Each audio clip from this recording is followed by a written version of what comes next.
एक बार एक भिखारी अपने जीवन से परेशान हो चुका था, क्योंकि उसे अपने जीवन को चलाने के लिए भीख मांगना पड़ती थी।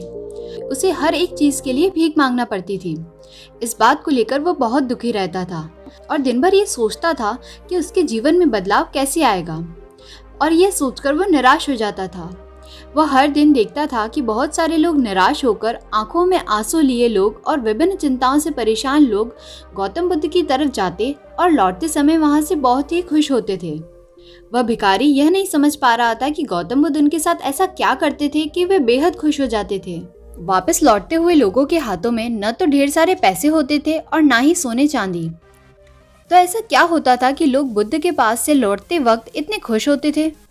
यह सब सोचकर वह भिखारी ने निर्णय लिया कि वह भी महात्मा बुद्ध के पास जाएगा और देखेगा कि ऐसा वहाँ क्या हो रहा है कि दुखी लोग उनके पास जाकर खुश हो जाते हैं। वह बुद्ध से मिलने के लिए उनके पास चल पड़ा।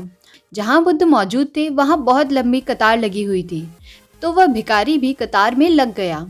कतार में लगकर वह अपनी बारी का इंतजार करने लगा। देखते ही देखते उसकी बारी आई और उसने बुद्ध से पूछा, बुद्ध, मैं बहुत गरीब हूँ, मेरे पास कुछ भी नहीं है। मुझे अपना जीवन चलाने के लिए भी दूसरों से भीख मांगनी पड़ती है। अब आप ही बताइए कि मैं अपने जीवन को कैसे बेहतर कर सकूं।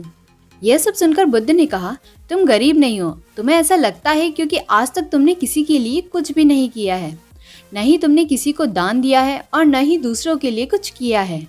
ये सब सुनकर भिखारी के मन में एक आशंका जागी। तो अपनी आशंका को दूर करने के लिए भिखारी ने पूछा, मैं तो एक भिखारी हूँ, मैं लोगों को दान कैसे दे सकता हूँ और कैसे लोगों की सहायता कर सकता हूँ? मुझे तो खुद का जीवन चलाने के लिए दूसरों से भीख मांगना पड़ती है।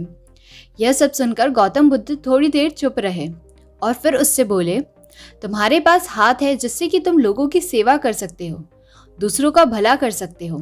इसके अलावा तुम्हारे पास मुंह है जिससे तुम लोगों से अच्छी अच्छी बातें कर सकते हो और दूसरों का हौसला बढ़ा सकते हो। ये सब करके भी तुम दूसरों की सहायता कर सकते हो। जरूरी नहीं कि दान सिर्फ पैसों से किया जाए। हम चाहें तो हम शिक्षा का भी दान कर सकते हैं, चाहें तो अन्न का दान भी कर सकते हैं।